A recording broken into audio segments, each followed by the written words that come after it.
Mário Balotelli, não convide Balotelli para o mesmo jantar em que esteja Augusto Melo. Atacante italiano de 33 anos de idade, perto de completar 34, está bem chateado com a postura do presidente alvinegro.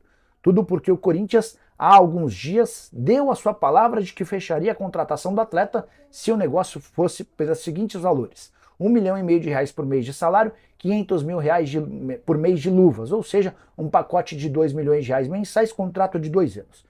O Balotelli aceitou, o Corinthians concordou, faltava apenas que o Corinthians levasse essa história adiante, submetesse o atleta a exames médicos e a assinatura do contrato. Mas o Augusto Melo, bem ao seu estilo, foi postergando essa decisão, foi ouvindo pessoas, conversando com conselheiros vitalícios, avaliando a posição e as palavras de torcedores nas redes sociais e, mais importante de tudo, conversando com o novo técnico Ramon Dias, que tem outras prioridades para o elenco alvinegro. Diante desse cenário, o Corinthians meio que desistiu da contratação do Balotelli e deixou o jogador bastante irritado.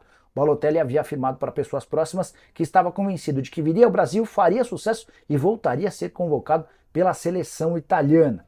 Tenho certeza que esse desfecho, essa situação de o Balotelli não vir vai causar ainda mais pressão no Augusto, até porque grande parte dos torcedores alvinegros eram extremamente favoráveis a esse negócio, por entenderem que o Balotelli tem muito mais potencial do que Yuri Alberto e Pedro Raul, os dois centroavantes à disposição do treinador argentino. E você, o que pensa sobre essa história?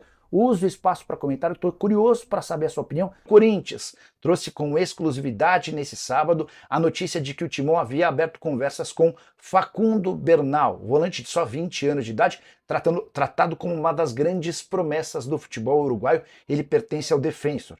Também contei para vocês que uma reunião ao longo do sábado poderia avançar nas tratativas. E uma pessoa do Corinthians me assegurou que a coisa deu uma bela avançada. Tanto que uma das pessoas envolvidas nas tratativas, o Rodrigo Ortega, da OTG Deportes, embarcou na madrugada de sábado para domingo para o Uruguai para tentar fechar acordo com o Defensor, time que detém seus direitos econômicos. A operação está sendo negociada em US$ 5 milhões por 80% dos direitos.